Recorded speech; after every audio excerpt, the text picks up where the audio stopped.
Notice to all, this program discusses issues about abusive politicians and abusive individual rich people who abuse the rights of our fellow citizens who are oppressed. This program does not intend to harm anyone. This program is fighting for the rights of our countrymen oppressed by oppressors. Epipanyo Labrador, Epipanyo Labrador, komentaristang walang inuurungan, walang kinatatakutan, nakikipaglaban para sa karapatan ng mga maralitang inaapi na mga taong mapang-abuso sa kanilang mga kapangyarihan. Epipanyo Labrador, Epipanyo Labrador, ang boses ng taong bayan. Abangan araw-araw ang kanyang pakikipaglaban sa mga politikong korap na umaabuso sa kanilang mga kapangyarihan. Epipanyo Labrador, Epipanyo Labrador, tagapagtanggol ng bayan.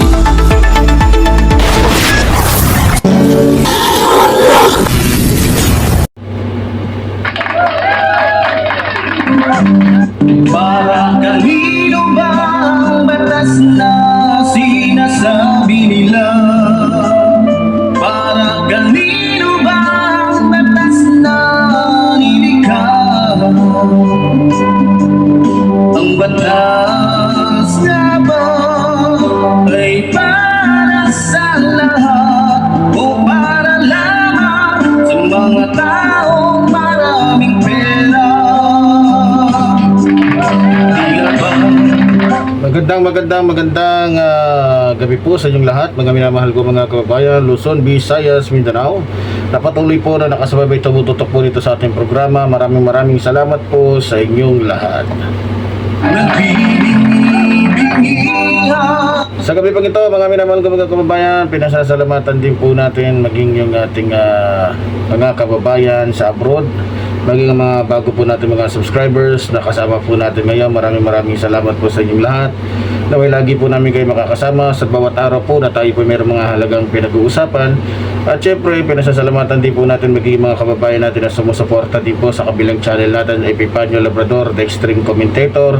At tulad po ng lagi natin sinasabi, huwag niyo po kalimutan na i-share ang ating mga videos. At syempre, huwag niyo po kalimutan na huwag mag-skip ng ads. Nang sa ganun ay makatulong po kayo sa inyong lingkod, Epipanyo Labrador.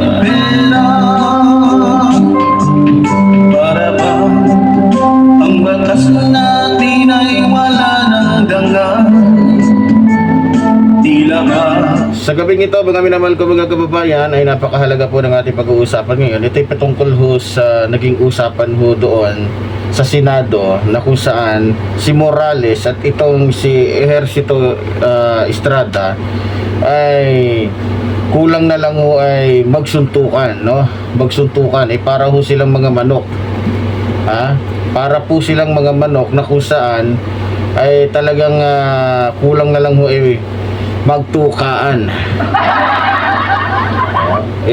Yan po yung nakikita natin doon, mga minamahal ko mga kababayan So dito po, para mas maintindihan ho natin, di na po tayo magtagal pa sa ating pinag-uusapan, panoorin ho natin nang maintindihan ho ng ating mga kababayan yung sinasabi po natin dito. Hindi naman po maganda yung sinasabi ni ni Senator Jinggoy Estrada patungkol sa akin. Para namang ako talagang hinuhusugahan, ako'y may kaso pa lang at hindi pa napapatunayan sa hukuman. Hindi kagaya po ang ating butihing senador nakonvict na po. Ay wag naman po. Alam mo Mr. Morales, Senator Jinggoy, please. huwag mong pakikalaman yung kaso ko. Problema ko yun. Yung kaso mo ang ayusin mo. Your Honor, ang kaso ko po, Your Honor, hinaharap ko naman po. Please, at ako hindi order, please, silence. So ayun, mga minamahal ko mga kababayan, abay kung makikita nyo doon sa usapin na yon, ay parang mas nagmukha pa pong senator itong si Morales kaysa dito kay Estrada. Diba? So dito mga minamahal ko mga kababayan, mapapansin ho ninyo na para bagang itong si Morales porket nakatutok palagi kay Bato at dito kasi nung panahon na yun nandoon din si Bongo. So alam niyo mga minamahal ko mga kababayan, sa mga sinasabing yun ni Morales, makikita nyo na ho na talagang bayad na bayad tong taong to at talagang siya ay masasabi talaga natin na may personal na galit. May personal na galit. At talagang makikita mo yung kanyang ugali na porket nga siyempre bayaran na to, naka na siya sa Kumunoy, nakalubog na siya dahil bayad na siya, na kung saan sabagay masasabi din natin na maliit lang naman yung kaso niya na to. Pero kahit maliit yung kaso niya na to, dahil pinakamataas na yata na babayaran niya ito is 100,000, tapos pinakamataas na yung 2 years na pagkakakulong, o pinakamababa 20,000 na damage, o pinakamataas yung 100,000. Pero ganun pa man, mga minamahal ko mga kababayan, malaki ho ang magagawang kasiraan ni Morales. Unang-una ho, hindi po dahil siya ay nagsasabi ng totoo. Dahil unang-una ho, pag sinabi kasi natin nagsasabi ng totoo, ang isang taong totoo sa kanyang sarili, talagang totoo yan hanggang sa mamamatay siya. Depende na lang siguro kung talagang matagpuan niya sa buhay niya ang Diyos. Pero sa pagkatao nito ni Morales, makikita nyo ho talaga. Makikita nyo sa kanyang kilay, sa kanyang muka, sa kanyang mata, na malademonyo po talaga. Dahil unang-una nga, aso ito ni Morales, ni Digongyo, na kung saan nagpapakitang gilas ngayon sa kay Duterte o sa mga tauhan ni Duterte, dahil nga sa meron din siyang ina-after. Tulad nga ho ng sinasabi ko, siguro pag napanalo niya to at saka nagamit niya talaga yung husay niya sa pagsisinungaling, magkakaroon siya ng hindi lamang pera, marahil ay posisyon na kung saan magagamit din niya, na kung saan magagamit din niya sa kanyang posisyon yung kanyang pagiging sinungaling. So dito mga minamahal ko mga kababayan,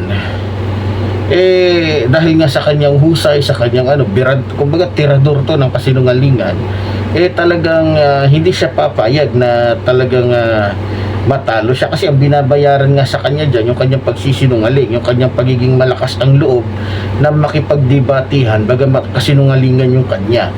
Ngayon, sino bang magpapatunay na talagang ang taong ito ay sinungaling at hindi dapat paniwalaan? Dito po, kung maaalala ninyo, tinawag na isang professional STL etong si Morales. Sino ba yung nagtawag sa kanya at ano ba ibig sabihin ng professional STL? Yan po ay ang kahulugan ho niyan, storytelling liar ni dating Philippine Drug Enforcement Agency PDEA Chief Dionisio Santiago. Siya po'y tinawag na STL. Siya'y tinawag na STL at kilalang kilala ng kanyang mga kasamahan noon na talagang pagdating sa kasinungalingan ay grabe. Pagdating sa kasinungalingan ay grabe. So kung papakinggan nyo at mababasahin ho natin dito sa isang pahinaw, sinabi ho dito, tinawag na isang professional STL o storytelling liar ni dating Philippine Drug Enforcement Agency PDEA Chief Dionisio Santiago si dating PDEA Agent Jonathan Morales sa pagpapatuloy ng pagdinig ng Senate Committee on Public Order and Dangerous Drugs kaugnay sa sinasabing naglink na confidential document ng ahensya.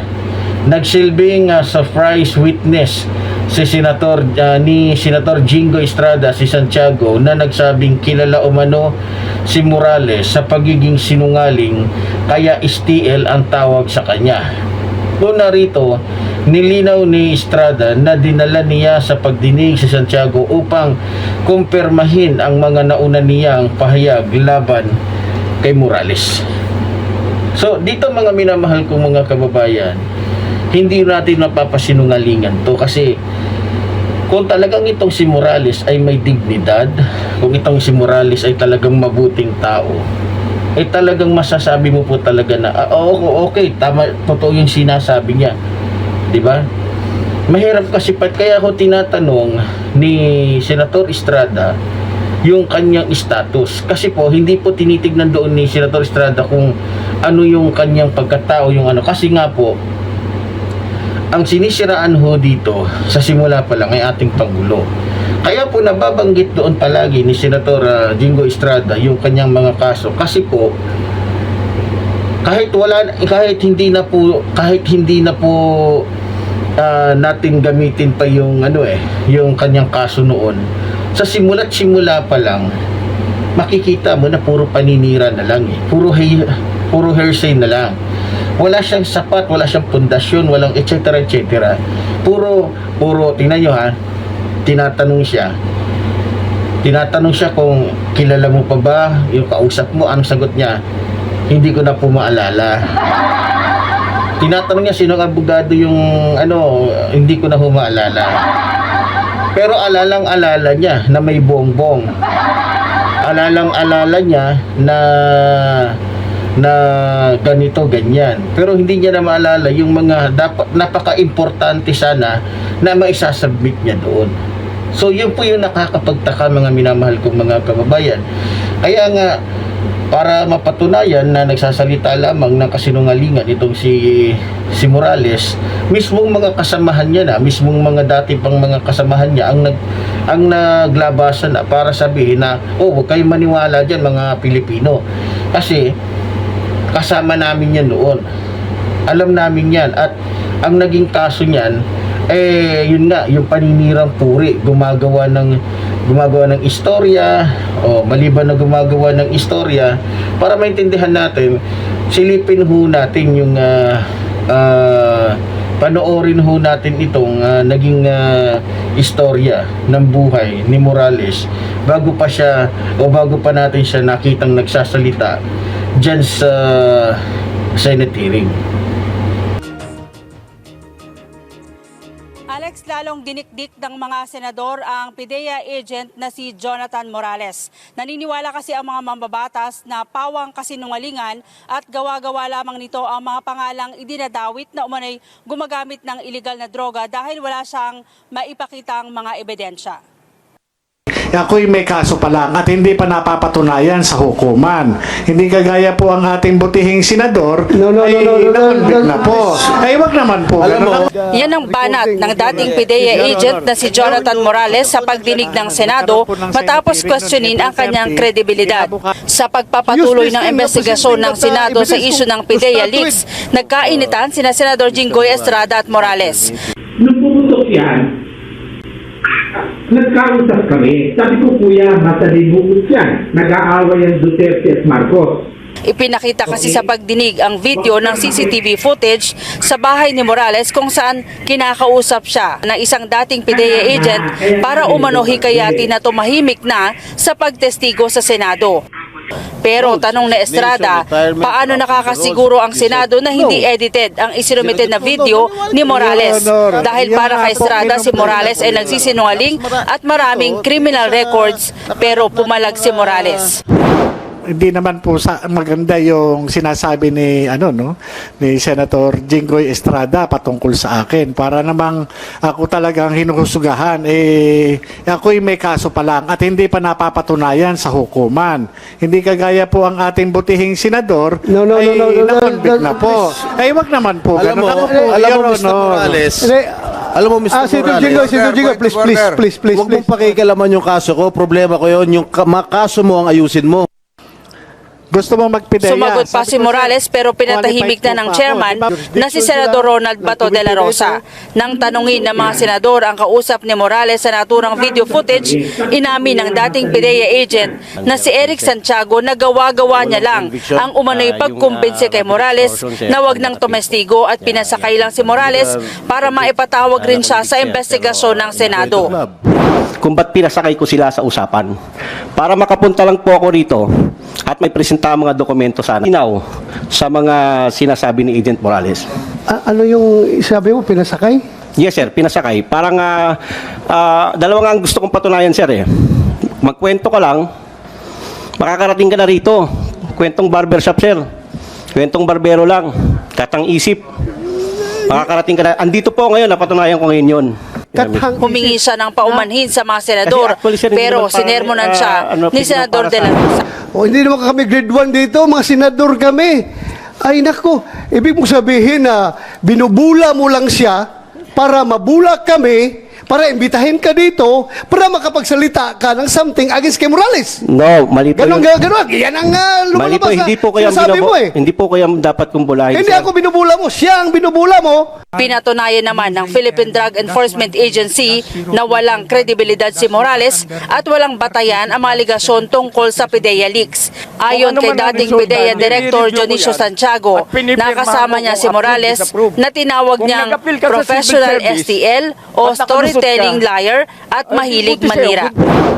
Meron ko may mga professional na kwan. Alam mo, huwag kang magagalit, Jonathan. Ang tawag ng mga kaibigan namin sa iyo, STL. Huwag mo kakalimutan STL. Kilala ka nila personally. Pinatunayan naman ni dating PIDEA Director Arturo Cactac na si Morales ay naharap sa iba't ibang kaso dahil umamin itong nagtanim ng mga ebidensya sa isang drug bust operations at hindi siya ginipit gaya ng kanyang mga paratang. Si Morales turned witness for the accused and testified that there was no actual buy-bust operation by PIDEA agents against Albert Chua and Wen Miao. Mr. Morales further said that the contents of his affidavit were false because the evidence were fabricated and the evidence planted. Inilabas naman ni Estrada ang detalye ng personal data sheet ni Morales nang pumasok ito sa PIDEA. Ayon kay Estrada, malinaw na sa pag-a-apply pa lang sa PIDEA, nagsinungaling na si Morales dahil hindi nito idineklara na nasibak siya sa serbisyo sa PNP bago pa man pumasok sa PIDEA. Kaya babala ni Estrada kung patuloy na pakikinggan ang mga walang basehang aligasyon ni Morales, baka maapektuhan pati ang kredibilidad ng Senado. If we continue to listen to all his alibis and all his lies, imagination, baka mawala yung kredibilidad ng hearing na ito.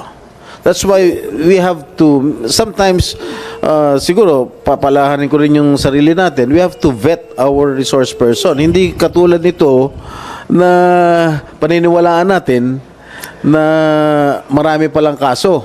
Iginit naman ni Senate President Juan Bigas Zubiri na kailangang suportahan ng mga ebidensya ang paratang ni Morales dahil kung hindi mapapatunayan, mananatili itong hearsay. Hindi pwedeng sabi-sabi lang at pinapaalala natin ang halaga na mapagkakatiwala ang resources. Walang chismis, walang politika, katotohanan lang. Yun lamang pong reminder ko sa ating mga kasamahan dito dahil syempre, I guess I said, reputational damage is being done when we put out disinformation or fake news, ika nga, kung walang ebidensya. So mag-ingat lang po tayo. Yun lamang po, Mr. Chairman, bilang presidente ng ating Senado, gusto ko po, pag nanonood po ang taong bayan sa atin, napatas po tayo at base sa ebidensya. So yan mga minamahal ko mga kababayan, dun po muna tayo sa huling sinabi ho ni Senate President Zubiri na dapat patas lang. Yung kaya po niya sinabi yun, alam niyo po, maging si Zubiri nakakahalata na po talaga dito kay Bato na sobra-sobra na yung ginagawa niyang pagbibigay pabor dito kay Morales na kung saan pag si Morales ang nagsasalita, malawak ang daanan. Samantalang pagka senator ang nagsasalita, sinasalungat ni Morales, nagiging ano yung daanan ng pagtatanong ng mga senator dito kay Morales katulad kanina. Dapat doon pa lang sa entrada ng unang letra na binibigkas ni Morales, in-stop na dapat ni ni Bato kung talagang patas siya. Pero hinayaan ni kunyari inaawat niya, pero si Morales ayaw magpaawat dahil nakatingin sa kanya. Kumbaga parang briefing na pag sinabi na pag inawat kita, sige diretso mo lang hangga't hindi ka tapos, pero aawatin kita para naman sabihin ng mga tao na inawat kita. Parang ganun yung dating. So ngayon, ayon din ho kay Zubiri na kapag nagsasalita yung mga testigo, sinasabing testigo, sa katulad ni Morales, dapat may kasamang ebidensya. Ang problema kasi, simula't-simula pa lang wala nang ebidensya, walang matibay na ebidensya na maipakita itong si Morales, puro hearsay. So yung estilo po ni Morales na to ay dala-dala niya na noon pa, na pinatunayan naman nito nga dating chief ng PDEA, na kung saan sinabayan din ng mga dating niyang kasama na nagpapatunay doon sa mga kaso niya, na kung saan ito po yung mas nakakatawa dahil ayon ho sa ating na imbestigahan at ayon ho sa ating pag-iimbestiga, na yung sinasabing dalawang Chinese doon na hinuli niya, na kung saan inamin niya na gawa-gawa lang niya yung mga ano na yun, kaya niya hinuli, yun po ay may kapalit ng napakalaking halagang pera, na kung saan dahil Chinese nga ito, at ayon sa ating pagkakaalam, doon po nagkakalala itong si Paulo Duterte o mga Duterte nung nahuli nitong ni Morales, itong dalawang Chinese na sinasabing nahuli, na kung saan kahit totoo yung nahuli ni Morales, binaliktad niya kapalit ng pera. So doon po mga minamahal kong mga kababayan, makikita nyo ho talaga, di ba? Makikita nyo na, uy, teka, bakit nandito to? Bakit ganito to magsalita? Bakit? Kasi professional nga eh. Sino ba nagpatunay? Hindi ba nga yung mga kasamahan niya na kung saan binansagan siya na STL? So dito mga minamahal kong mga kababayan, hindi nakatakataka kung bakit ganun ho ang mga reaksyon ni Morales na parang hindi normal. Hindi normal. Kumbaga, masasabi mo talaga na, teka, bayad to. Mula pa lang sa kanyang pananalita, magsimula pa lang sa kanyang galawan ng kanyang mata, galawan ng kanyang kilay, kanyang estilo, ay talagang, tingnan nyo nga mabubuking mo sa kanyang mga kasinungalingan eh. Gusto daw niyang kasuhan si Maharlika. Gusto daw niyang kasuhan si Maharlika. Ngayon, saan yung kakasuhan? Nag-uusap nga sila ni Maharlika. Nagpa-interview pa. Diba? Sa hulit-huli, malalaman mo din talagang, ay, teka, drama to. Teka, laro to. Ganon eh. Kaya nga mismo si Subiri na hindi na nakatiis yung Senate President kahit hindi siya kasama dun sa committee. Nagsalita siya, bumaba siya. Kailangan dito patas tayo. Yung pinatatamaan ho niya doon, unang-una sa lahat, si Bato. Kasi alam ni Subiri, nalulutuin ni Bato yung pag-iimbestiga dyan sa Senado. Lalo-lalo na, kaya gusto ni Bato na magkaroon ng ganong hearing para mailigtas yung kanyang sarili sa ICC, maging yung kanyang amo. Kaya nga, dito nakapokus si Bato. Kaya nga nagtataka na yung mga senator. Kaya sabi nga ng mga senator, pag wala namang mga pinapasang mga kung ano-anong mga dyan, papeles, wag nang pansinin yan. Wag na natin kasi mauubos lang oras natin. Aabot na lang ng sunod na taon, wala pa rin. Kasi nga puro hearsay nila, baka mamaya sa kakabisi natin, kakapanood ng hearing na yan, wala na, nakakagawa na ng iba't ibang mga pamamaraan itong mga kalaban natin. Diba? Isipin natin, baka mamaya isang ano lang yan, isang pamamaraan yan ng mga Duterte para hindi natin mapansin yung kanilang mga galawan. Pero ganun pa man, mga minamahal ko mga kababayan, dito nyo na po makikita na talagang grabe na ho ang nangyayari ngayon. Grabe na po yung nagiging pero ganun pa man, tulad na sinasabi ko, hindi naman ho tayo pababayaan ng ating Panginoon. Kaya lang, kailangan pa rin maging mautak tayo, bagamat tayo naniniwala sa magagawa ng Diyos, maging din ho tayo, maging listo din ho tayo. Kasi pag tayo ay nagtatanga-tangahan, tulad nga ng sinasabi ko, wala talaga. Pero ganun pa man,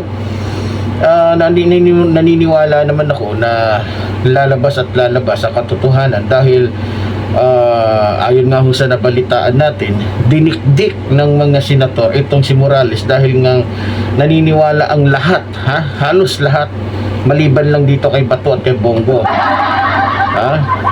halos naniniwala ang lahat, pati taong bayan, na talagang nagsisinungaling lang itong si Morales. Biro mo ba naman simula't simula pa, gumawa na ng drama, kasama pa itong si Maharlika na kunyari paiyak-iyak pa doon habang nag-uusap sila, ipapapatay daw sila, mga walang yan naman kayo.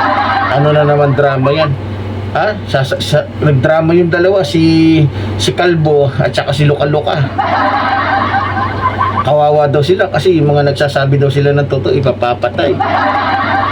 Walang sa simula pa lang, wala naman kayo pinatunayang totoo. Yung sinasabi ni Harlika na papel mo, nagtagbo, talagang nagsama yung puro sinungaling. Nagsama yung mission ay puro pagsisinungaling, paninira. Diba? Dito mo na malalaman eh. Kung talagang totoong galit itong si pati niya kinasuhan si Maharlika, ibis nakasuhan niya, ayun. Gumawa ng drama para maging makatotohanan naman yung ginagawa nila. Diba? Oh. Biro mo ba naman, gusto nilang palabasin na mamamatay tao ang ating mahal na Pangulo? Humanap sila ng tao dyan, humanap sila kahit isang pamilya lang na ipinapatay ng ating mahal na Pangulo yung kanilang pamilya kahit walang kasalanan. Hindi ba't ang gumagawa nun?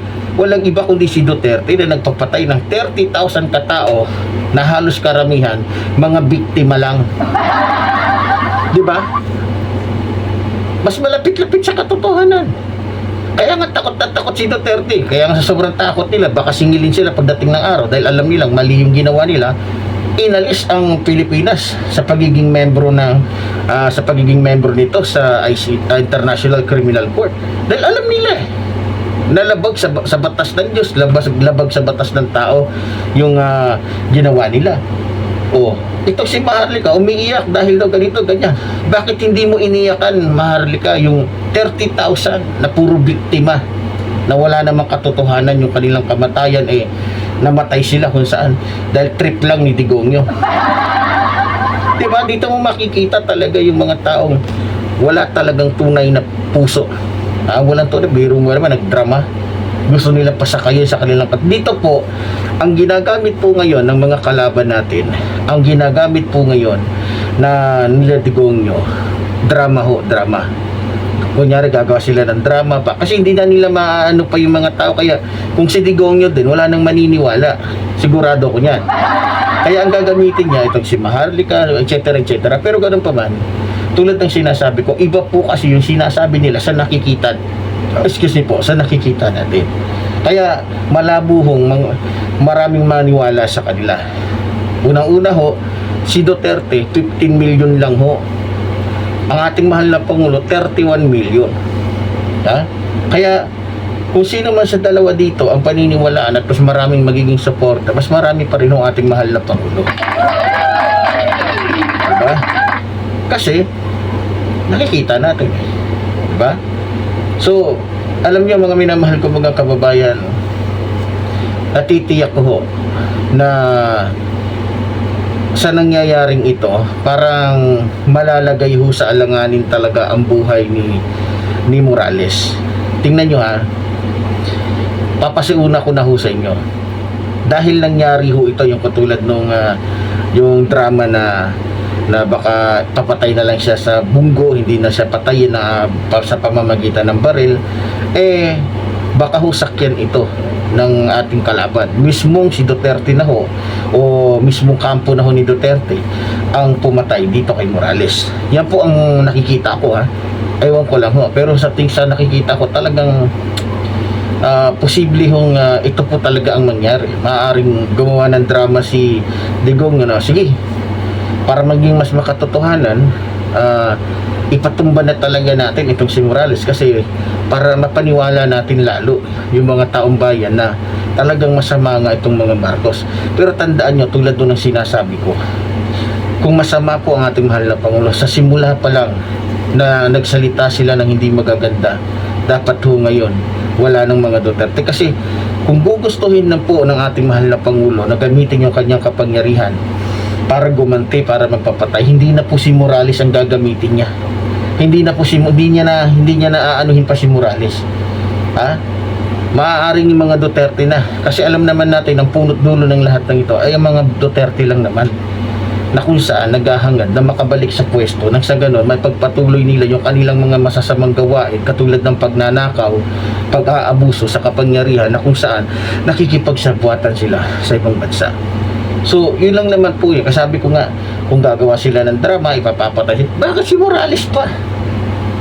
Wala namang kwentang tao yun kung titignan mo ngayong record Mas mabuti pa yung record na nagtitinda ng mani doon sa kanto. Mas marangal pa yung pagkatao.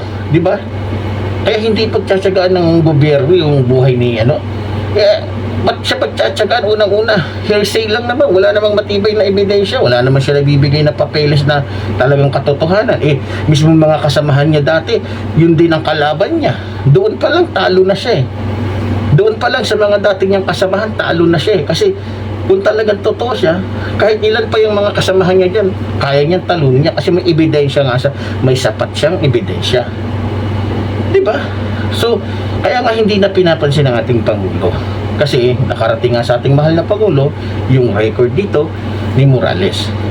So, isa lang ho ang masasabi ko. Ako, bagamat ako talagang hindi man lang pinansin ni Sendangan o Danga na coordinator ho o ano ng ating Pangulo, maging ni